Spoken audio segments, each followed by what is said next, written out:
Questions to Prime Minister. Sally Ann Hart. Mr. Speaker, as this will be the final PMQs of this session, I wanted to remind the House of what we have achieved. More than 20 Acts of Parliament have been passed, including our National Insurance Act that will increase the thresholds from July and be worth an average of £330 a year, the largest single personal tax cut for a decade. And our Economic Crime Act to respond to Putin's illegal war in Ukraine. And we hope by the end of the session to have passed our Borders Bill to take control of our immigration system, our Police Bill to make our streets safer, our Health Bill to reduce bureaucracy and help cut the COVID backlogs. Only today, new figures show that we have already recruited over 13,500 additional police since 2019, well ahead of our 12,000 target. Those police are already on your streets, making your community safer. We're focusing on delivering the people's priorities, and there is plenty more to come in the Queen's speech on the 10th of May. Mr. Speaker, this morning I had meetings with ministerial colleagues and others, in addition to my duties in this House. I shall have further such meetings later today.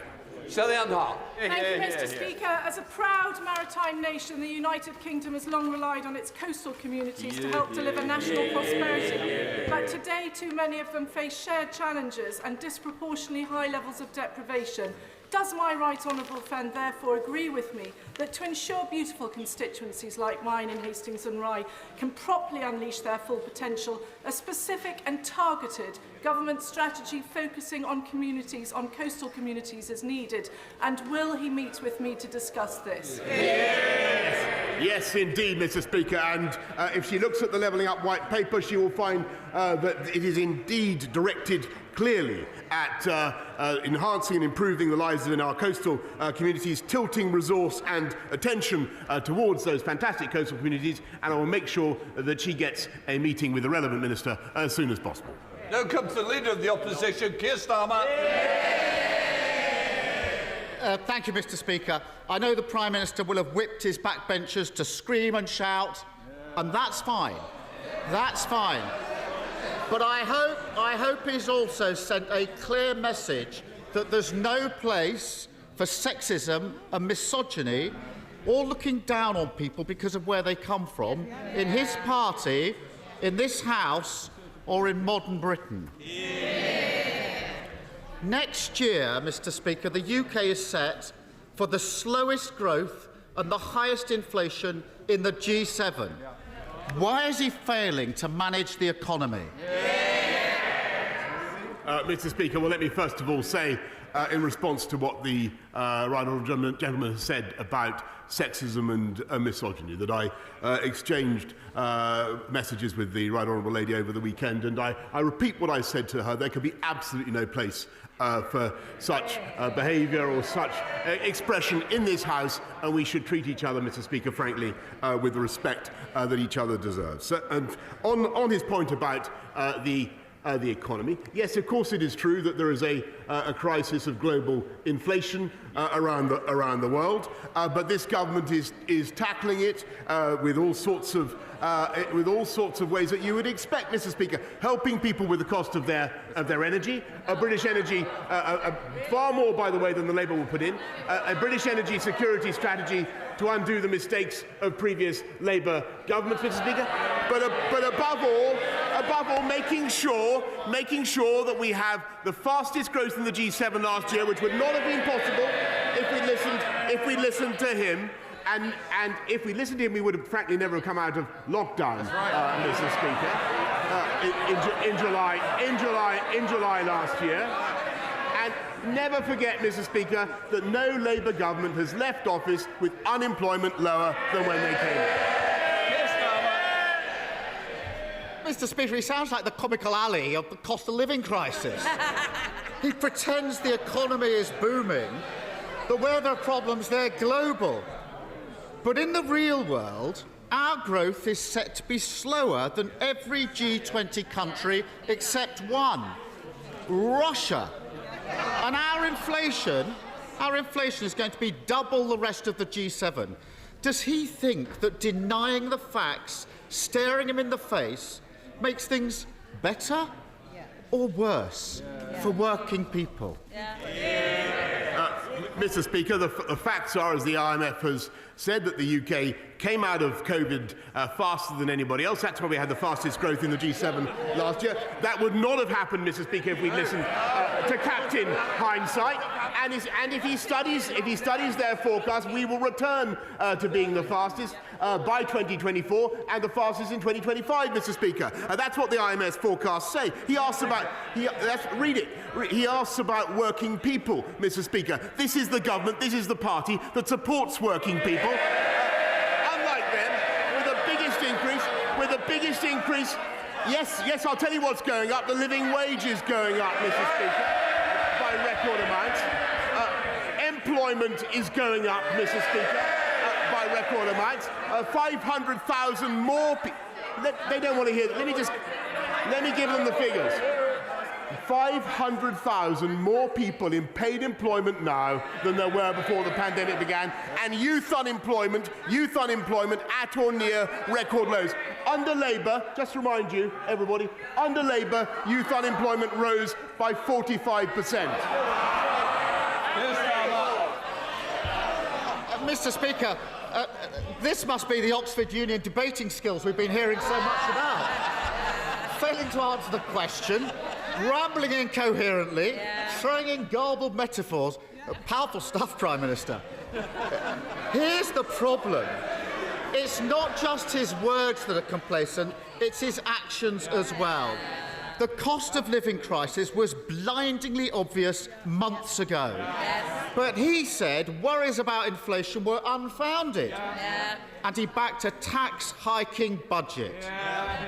Does he think that his choice to be the only leader in the G7 to raise taxes during a cost of living crisis has made things better or worse for working people?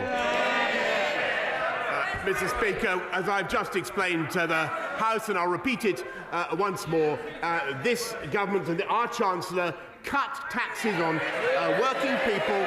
The national insurance contribution went down, Mr. Speaker, by an average of £330. But if he's talking about the health and care levy, maybe that's what he's droning on about. Look at the health and care levy, Mr. Speaker. That is what is enabling us to pay for 50,000 more nurses, to pay for clearing the COVID backlogs. How tragic, how pitiful that the party of Bevan should now be opposed to that investment in the NHS, Mr. Speaker. Mr. Speaker, he's an ostrich, perfectly happy keeping his head in the sand. Working people are worried about paying their bills.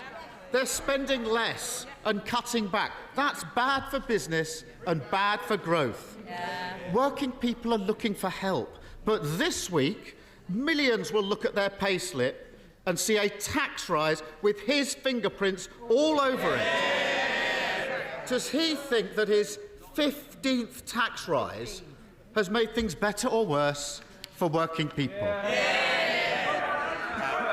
Mr. Speaker, what we're doing for working people is not only lifting the living wage by the record amount, helping people on universal credit with a £1,000 tax cut, Mr. Speaker, but also cutting national insurance contributions, lifting the threshold so that on average people pay £330 less, Mr. Speaker. But what we're also doing is taking our country and our economy forward, investing in our NHS, which is a priority for the people of this country, unlike for the Labour Party, Mr. Speaker, but also ensuring that we have record creation of jobs, Mr. Speaker, and that is what matters. High wage, high skill jobs. 500,000 more. They don't care about jobs, Mr. Speaker. We do. We believe in high wage, high skill jobs, and that's the answer for the economy. Keir Starmer. Mr. Speaker, it's as if he's only just waking up to the cost of living crisis. And his big idea, fewer MOTs. It actually makes the Cones hotline sound visionary and inspirational. North Sea oil producers are making so much unexpected profit, they call themselves a cash machine. That cash could be used to keep energy bills down. Instead, he chooses to protect their profits. Let household bills rocket and slap taxes on working people who are earning a living. Does he think that that choice has made things better or worse for working people? What we're doing is making things better for working people than his plans would do by a mile, Mr. Speaker. We're raising more, we're putting more to support people with their energy costs than he would with his new tax on business. £9.1 billion that we're putting in, an immediate £150 cut in people's council tax. Their thing only raises £6.6 billion. And what it does is it clobbers the very businesses that we need to invest in energy to bring the prices down for people across this country. Clean, green energy, the wind farms, the hydrogen that this country needs. And what this government is also doing, Mr. Speaker, is reversing the tragic, historic mistake of the Labour Party in refusing to invest in nuclear. We're going to have a nuclear reactor every year and not a nuclear reactor every decade, which is what we got under Labour. So they're the party of excess oil and gas profits, and we're the party of working people. This Tory government's had its head in the sand throughout the cost of living crisis. First, they let prices get out of control. Then they denied it was happening. They failed to do anything about it, and then they made it worse with higher taxes. Because of his choices, we are set to have the slowest growth and the highest inflation in the G7. Mr. Speaker, a vote for Labour next week is a vote for a very different set of choices. We would ask oil and gas companies to pay their fair share and reduce energy costs. We wouldn't hammer working people with the worst possible tax at the worst possible time. We'd insulate homes to get bills down. And we'd close the tax avoidance schemes that have helped his Chancellor, where is he, reduce his family's tax bill while putting everyone else's up. That's a proper plan for the economy. So why doesn't he get on with it and finally make choices that make things better, not worse, for working people? Mr. Speaker, I can tell the right honourable gentleman, I've listened to him over many weeks and many years, this guy is doomed to be a permanent spectator, Mr. Speaker, because we have a plan to fix the NHS and fix social care. They have no plan. We have a plan to fix our borders with our deal with Rwanda. They have no plan. We have a plan to take our economy forward. They have no plan. Let me tell you something, Mr. Speaker. He talks about the elections. He talks about the elections in a few days' time, Mr. Speaker. Let me remind him that everywhere you look at Labour administration, it is a bankrupt shambles, Mr. Speaker. Hammersmith Council Labour-run Hammersmith spent £27,000 on EU flags, Mr. Speaker, 2 years after the referendum. Labour-run Nottingham Council bankrupt because of their investment in some communist energy plan of the kind that he now favours. He should apologise for it. Labour-run Croydon bankrupt, Mr. Speaker, because of their dodgy property deals. And never forget, Labour-run Britain in 2010, bankrupt because of what the Labour government did. And they said they had no money left. Mr. Speaker, if he looks at council tax, look at the difference between, he boasts he lives in Islington or Camden or somewhere like that. He should contrast neighbouring Westminster, which has the lowest council tax in the country, and better services too. That's the difference between Labour and Conservative across the country, Mr. Speaker. Vote Conservative on the 5th of May.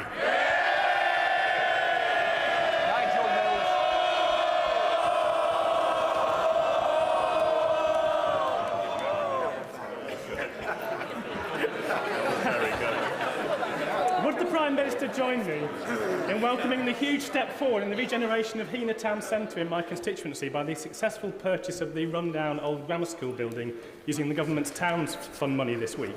And would he agree that's exactly the sort of local delivery that people should be voting on in next week's local election? I think my honourable friend is entirely right, and those are the issues on which people are going to be voting. And as I said, they're going to be voting for better value, for better services and lower council taxes, and I hope they'll be voting Conservative. Now comes the Leader of the SNP, Ian Blackford. Thank you, Mr. Speaker. And can I associate myself with the remarks of the Leader of the Opposition and the absolutely disgusting misogyny and sexism that was witnessed by the Deputy Leader of the Labour Party. That should shame us all, what has happened over the last few days. Mr. Speaker, this morning, the Trussell Trust confirmed that 830,000 children across the UK are being left to depend on emergency food parcels. So instead of convening a Tory talking shop at Cabinet, the Prime Minister should be acting to help those children and help families through the cost of living emergency. If he is genuinely looking for ideas to tackle this Tory-made crisis, he'd be wiser to look beyond his Cabinet colleagues, who of course know that he won't be there for very much longer. So, as a parting gift, here's an idea for the Prime Minister. The Scottish Government has introduced and now doubled the game-changing Scottish child payment of at least £1,040 a year, helping those families who are being the hardest hit.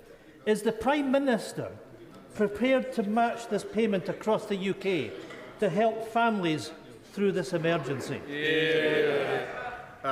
Mr. Speaker, what we're doing to help families, and of course, it's important to do everything we can to help families in a tough time. And that's why we've massively increased the funds available to local councils to support families that are having a particular hardship. The Holidays and Activities Fund, now running at £200 million, is there as well. We will do everything we can to support families throughout this period when we're dealing with the aftershocks of the COVID pandemic, Mr. Speaker. But if I may say so, I think this is another example, and he may not appreciate me pointing this out, but it is true. There's another example of the vital strength of our economic union and the importance of support from the UK Treasury, which is what he gets.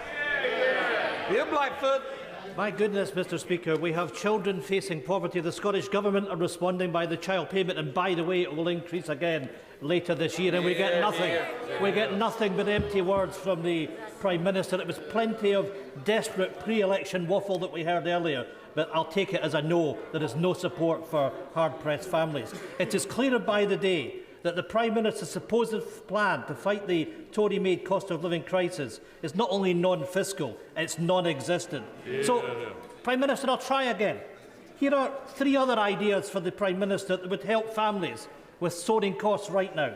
Scrap his national insurance tax hike, reverse the Tory cuts to universal credit, and match Scotland's 6% benefits rise instead of imposing a real-term cut. 3 things that will make a difference to millions of people. Has the Prime Minister come to terms with the reality that if he fails to act now, the voters will send him and his sleaze-ridden party a message by voting SNP next Thursday? Mr. Speaker, we're helping families up and down the country with the universal credit. Tapey asked about universal credit. We're tapering it so that people get another £1,000 in their pockets. Working people get another £1,000 in their pockets. We're helping families in the way that I have described, Mr. Speaker. And just to remind the House that under this government there are now far fewer children in workless households than there were before this government came in. And that is because we believe in championing work, championing employment, and helping people into high-wage, high-skilled jobs. That's what counts. And as for our respective political longevities, well, I wouldn't like to bet on him outlasting me, Mr. Speaker. Laura Farris. Thank you, Mr. Speaker. Last April, the Berkshire West CAM service received an additional £120 million to tackle waiting times for autism and ADHD diagnoses. 12 months on, they have outlined a general ambition to reduce delays, but have set no targets or timescales for improvement, with some families still waiting 2 years for their child to be seen. Does my right honourable friend agree that when significant investment of public money is made, people have the right to know how and when services will be improved? And would he support my campaign for a 12-month maximum wait for any family in West Berkshire seeking a diagnosis of this kind? She's absolutely right, and it's a great campaign that she's running, Mr. Speaker, and the government is indeed providing the funding to improve autism and learning disability services, but it's also important that people get the diagnosis that the assessment that they need within 12 weeks, and the measures in our health and care bill will approve local accountability for those services. Sir Geoffrey Donaldson. Thank you, Mr. Speaker. The Road Haulage Association has confirmed that the cost of moving goods from this part of the United Kingdom to Northern Ireland has risen by 27% in the first year of the operation of the protocol. The Irish Sea border is harming our economy. It is undermining political stability in Northern Ireland. Next week, the people of Northern Ireland will go to the polls to elect an assembly. What hope can the Prime Minister give to the people of Northern Ireland that this protocol will be removed and that Northern Ireland's place within the UK internal market will be restored? I thank him very much, and I think that what the whole House will want to support is the balance and symmetry of the Good Friday Agreement. That's what really matters. That's a great legacy for all of us, and it's vital that the protocol or that the arrangements we have in Northern Ireland should command the support of all sides, and that's what this government will undertake to ensure. Ben Bradley. Thank you, Mr. Speaker. I'm grateful to the Prime Minister for the additional funding and support that Mansfield has received over recent years for education and skills, for tackling crime, and for our town centres. We'll be bidding into the Levelling Up Fund as well this spring. Mansfield residents now want to see the tangible outcomes of those capital funds for the town centre. So could my right honourable friend look seriously at how we might help accelerate the process, often lengthy process, of getting from successful funding announcement to spades in the ground so that my residents can benefit from those investments? My honourable friend is a fantastic champion for Mansfield and indeed a wider area, and I'm delighted that Mansfield was awarded £12 million as part of the Towns Fund. I can't endorse any specific project, but the next round is coming up shortly and will be announced in the autumn. Caroline Lucas. Thank you very much, Mr. Speaker. 56 members of this House are under investigation for sexual misconduct, and that includes 3 of his cabinet ministers. The Prime Minister has just rightly said that there can be no place for sexism and misogyny in this House. So can he now confirm whether he considers that sexual harassment, apparently unlike bullying and lying, is grounds for dismissal under the Ministerial Code? Thank you, Mr. Speaker. And of course, sexual harassment is intolerable, and it's quite right that members should now have a procedure by which they can bring that to the attention of the House authorities. And I think that's a good thing. And of course, it's grounds for dismissal. Brown. Thank you, Mr. Speaker. Financial scams have grown dramatically in recent years and are now the most common form of crime, harming millions of families every year. Most of them are enabled by online platforms such as Facebook and Google that make vast profits from advertising fraudsters. Does my right honourable friend, the Prime Minister, agree with me that those companies that profit from promoting fraud should help pay the cost of fraud, and that online platforms should compensate victims that they help create? And will he work with me to achieve that end? Look, I have to say, Mr. Speaker, to my honourable friend who I've known for many years, I think this is typical of his creativity. We are going to look at exactly how we could make that kind of measure work. I think it's important that we proceed with care and get it right, and I'm going to make sure that he has a meeting with the relevant minister in DCMS as fast as possible. Vicky Foxcroft. Thank you, Mr. Speaker. Hundreds and thousands of people are still shielding. They're living in fear of COVID as they know the vaccine hasn't mounted an antibody response for them, and they remain at increased risk of serious illness or death. There is hope, though, Evershed, which gives immunocompromised people 83% protection for 6 months. Sadly, the government hasn't ordered any of this, despite the MHRA giving approval on the 17th of March. Now, I appreciate the Prime Minister might not have all of the details to hand, so will he meet with me to talk about this life-saving and life-changing drug? I thank her very much, and I think she's absolutely right to speak up for those who are shielding and who are anxious, and we're doing everything we can to protect and to reassure them. On EverShield, we are evaluating it at the moment, but I will make sure that she has a meeting as soon as possible with the Department of Health. Mr. Bucket.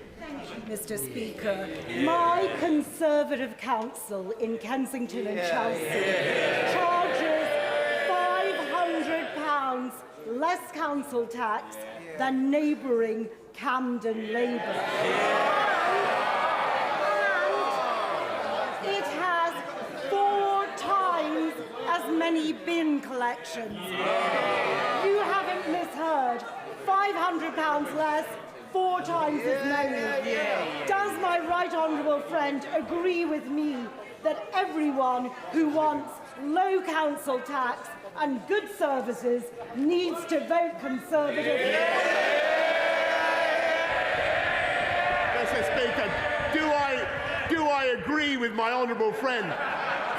There is not a syllable with which any sensible person in this country could possibly dissent.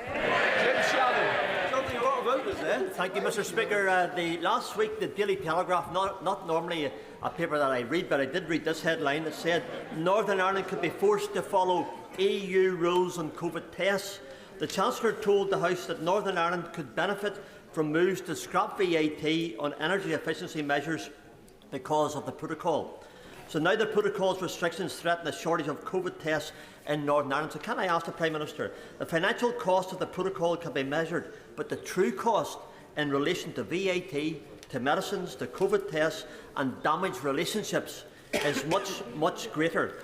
When is the government and my Prime Minister going to restore our place in the United Kingdom? I thank him very much, and there is clearly an economic cost to the protocol, and that is also now turning into a political problem and an imbalance in sentiment about it. We need to rectify that balance for the sake of the Good Friday Agreement on which this country depends. Paul Holmes. Thank you, Mr. Speaker. By 2025, Liberal Democrat Eastleigh Borough Council will have a debt of £650 million, which stands at £6,300 for every resident in Eastleigh. Does the Prime Minister think that it is acceptable for this council to become a speculative property developer? And what advice would he give to my constituents next week to put a stop to this casino council and its profligate ways? My honourable friend is completely right about Eastleigh Borough Council and the debts they have run up, and I can't even see the leader of the Liberal Democrats in his place. Not even delivering value for money for his own constituents, Mr. Speaker. Mr. Speaker, the cost of household food bills is set to rise by £271 this year as prices soar. The supermarkets are lowering their prices to help customers struggling to buy food. And the Resolution Foundation have reported that 1.3 million low-income Britons will be pushed into absolute poverty by the cost of living crisis. But this government is doing nothing to protect people who are struggling. If the supermarkets are stepping in to protect people's pockets, what will the Prime Minister do? What we've done just in the last few months is put £22 billion in to help people with, excuse me, Mr. Speaker, with the cost of living. But I want to pay tribute and to those businesses which are now trying to protect consumers from the impact of the global inflation crisis. And the fact is that many businesses now do have the cash reserves, not to take prices, as they put it, but to shield consumers from the impact, and I hope that they do so. Stride. Mr. Speaker, I've recently been contacted by my Ukrainian counterpart, the chair of the Ukrainian Treasury Committee, with some ideas as to how we can further tighten the screw on the Russian economy, particularly through the international tax regime. And I was, of course, able to affirm the full support of the Ukrainian people from right across this House. And also, the gentleman concerned, of course, knows the work that my right honourable friend has done to promote sanctions internationally. But would he consider meeting with me to consider these new proposals that are being brought forward so that we make sure no stone is unturned in facing up to Putin's vile regime. I thank my right honourable friend for what he has been doing and what his Select Committee has been doing in this area about tightening the screw on Putin's regime. And I think that UK companies have already shown that they think very carefully about investments doing business with Putin's Russia. We put a ban, as he knows, on all new outward investment in Russia, Mr. Speaker, but I'm very happy to make sure that further ideas from my right honourable friend should be transmitted to the government and to have the meeting as soon as possible. Jeff Smith. Thank you, Mr. Speaker. Last night we learned that the Home Secretary put the member for Wakefield on an expert panel offering advice on sexual exploitation. At the time, he was under a police investigation following allegations he assaulted a minor, for which he's since been found guilty. He sat on this panel long after the Conservative Party had received a complaint from his victim. Isn't the Prime Minister ashamed that his party didn't take the victim seriously and put someone who abused a minor in such an important position? And does he wish to take the opportunity to apologise to them? Mr. Speaker, I believe that the Home Office has already made a statement about it, and if there's any further comment to make, they will be making a statement. Bell.